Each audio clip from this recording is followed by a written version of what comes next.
Saint Joseph, écoute ma prière, guide-moi vers lui comme un enfant. Sœur Sidonie, le 8 décembre, c'est la fête de l'Immaculée Conception et votre congrégation est sous le vocable de l'Immaculée Conception.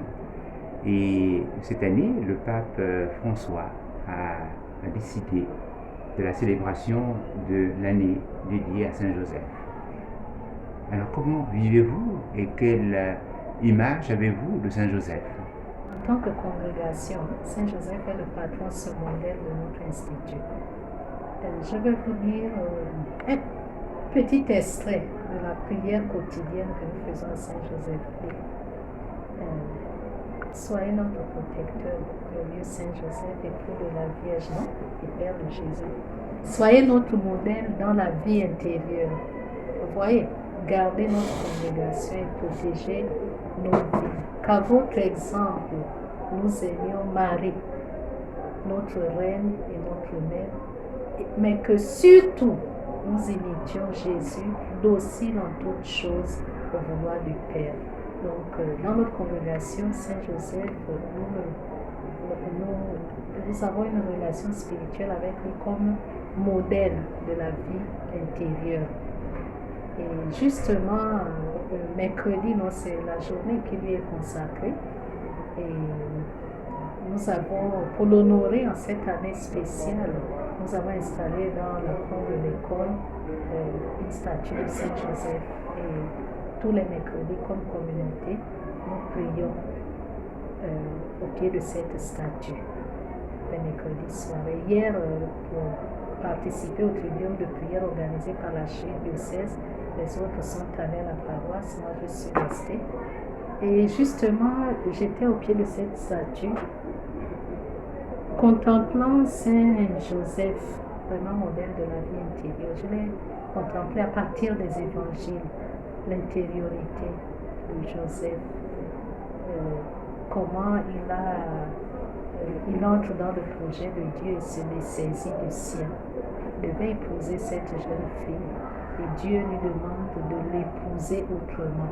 Effectivement, Joseph épouse entièrement Marie et la protège de tout. J'ai contemplé ce chemin allant de Nazareth jusqu'à Bethléem.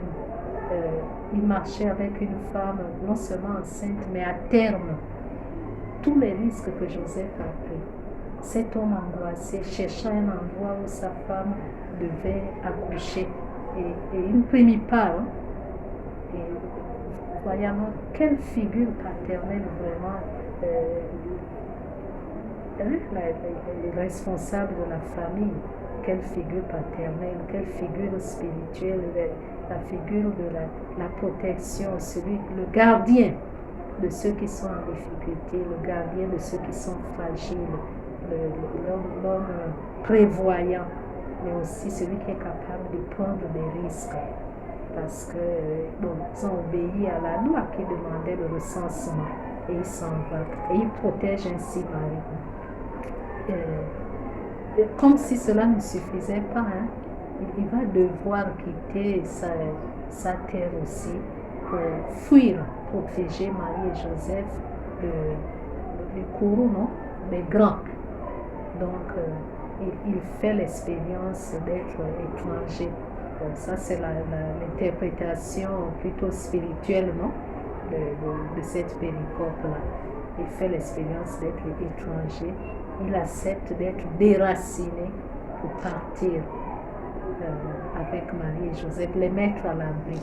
Et puis, je l'ai contemplé aussi dans les menues tâches de la vie quotidienne. Je l'ai imaginé dans la maison de Nazareth, dans son atelier, avec son fils Jésus, lui apprenant les b.a.-ba de ce qui fait la vie d'un homme, et lui apprenant son métier. Et puis Joseph se laissant surprendre aussi par Jésus, à l'âge de 12 ans. Je l'ai contemplé dans cette recherche aussi angoissée d'un père et d'une mère qui ont perdu leur enfant. Il le recherche, il le retrouve au temple. C'est Marie qui parle, Joseph ne parle pas.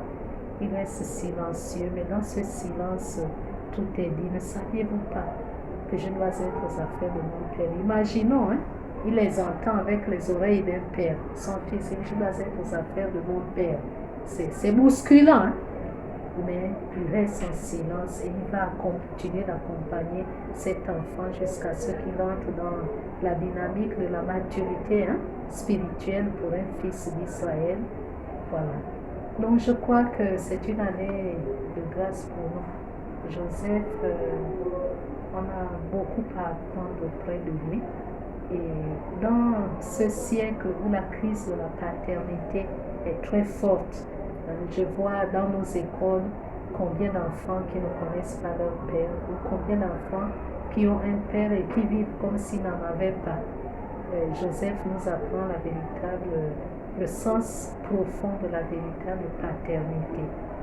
Et je confie à Saint Joseph particulièrement tous les papas et les papas en difficulté. Et les papas qui n'ont pas pu reconnaître leur enfant pour l'une ou l'autre raison, qu'un jour ils puissent le faire. Il n'est jamais trop tard. Mais je lui confie aussi tous les jeunes garçons pour qu'ils découvrent auprès de lui la grâce d'être vraiment un père.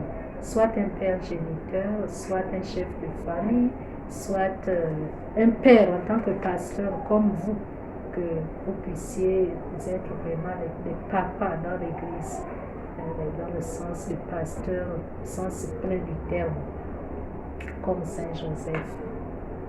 C'est une figure vraiment approfondie. Je crois que comme diocèse aussi, on pourrait profiter de cette année pour offrir au peuple de Dieu davantage de méditation sur la figure de Saint Joseph.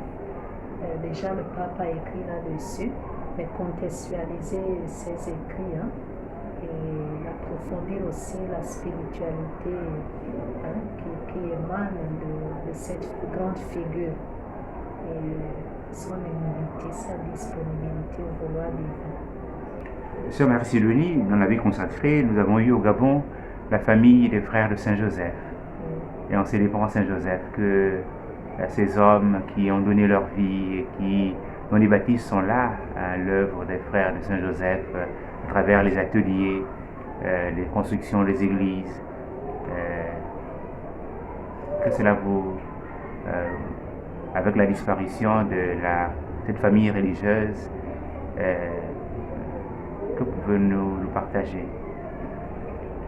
D'abord, j'ai eu la grâce de connaître certains frères de Saint-Joseph dans ma jeunesse. J'en ai connu particulièrement 3. Et je rends grâce à Dieu. C'était 3 frères qui respiraient la joie quand vous étiez auprès d'eux. Et aussi une profondeur au niveau de la foi. Quelquefois, en fait, je ne les ai jamais rencontrés en train de prier. Je les rencontrais soit en train de visiter des gens, soit en train de faire la catéchèse, soit parce qu'on sortait de la messe, on marchait ensemble. Moi, je repartais dans ma famille en congé et puis le frère aussi était de passage. Ou alors, on était assis, on partageait. Donc, je les ai rencontrés davantage au vif comme ça de la vie, mais c'est des figures qui m'ont marqué. Une joie, une simplicité, une profondeur. Et puis, c'est le mystère. On peut voir ses noms, les noms de ses frères. Je pense au frère Martin Yenon. Je pense au frère Paul, je pense au frère Martin Yenon, je pense au frère Marc, particulièrement les 3 là. Que j'ai connu, il y en a eu d'autres aussi. Moi j'ai connu le frère Joseph Pombaudier, j'ai connu le frère Marcel aussi, le frère Benoît, et le frère Martin avec qui j'ai vécu, le frère Marc Bina, et le frère Paul à Saint-Pierre. La disparition de cette congrégation, c'est une perte pour notre Église. C'est le mystère de Dieu qui fait naître les charismes de spiritualité et qui, à un moment donné de l'histoire, peuvent disparaître ou rejaillir autrement. Et je reste optimiste qu'un jour, d'une manière ou d'une autre, cette spiritualité peut rejaillir. déjà à travers tous ces jeunes que les frères ont formés, il y a quelque chose de ce charisme qui continue à vivre, qui demeure vivant. Mais on sent l'absence. Parce que la vocation du frère est d'une grande richesse pour la vie de l'Église. Le frère, ce qui le caractérise, c'est justement la vocation à cette fraternité universelle. Et cette dimension de la consécration, tout en étant engagé à travers un charisme à la transformation du monde dans une activité concrète. Vous parliez tout à l'heure des baptêmes. Voilà. Et ça nous manque. Les frères, j'espère qu'il y a des jeunes qui vont m'écouter. Quelquefois, on croit qu'on devient frère parce qu'on ne peut pas être prêtre. Non. On devient frère parce qu'on est appelé par Dieu à être frère. Et on devient prêtre parce qu'on est appelé par Dieu à être prêtre. Alors, quand Dieu nous appelle, il nous donne la grâce de notre vocation. Et l'Église a besoin, plus que jamais, de la vocation. Elle a besoin des frères. Qui ne veulent plus, merci. Heureusement qu'il y a les Joséphites qui sont arrivés. Voilà, c'est un institut, une congrégation internationale. Et ils nous rappellent cette belle figure de Saint Joseph au sein de l'Église du Gabon. Mais eux, il y en a qui sont dans leur congrégation, il y en a qui sont prêtres, d'autres sont frères. Ça frappe moins que dans les congrégations purement laïques, comme les frères de Saint Joseph, les frères de Saint Gabriel, tous ceux qui rentrent là-dedans sont frères. On peut accidentellement être ordonné pour le service de la communauté, mais c'est la vocation vraiment religieuse. La vocation à la vie religieuse. Merci ma sœur. Saint Joseph, écoute ma prière.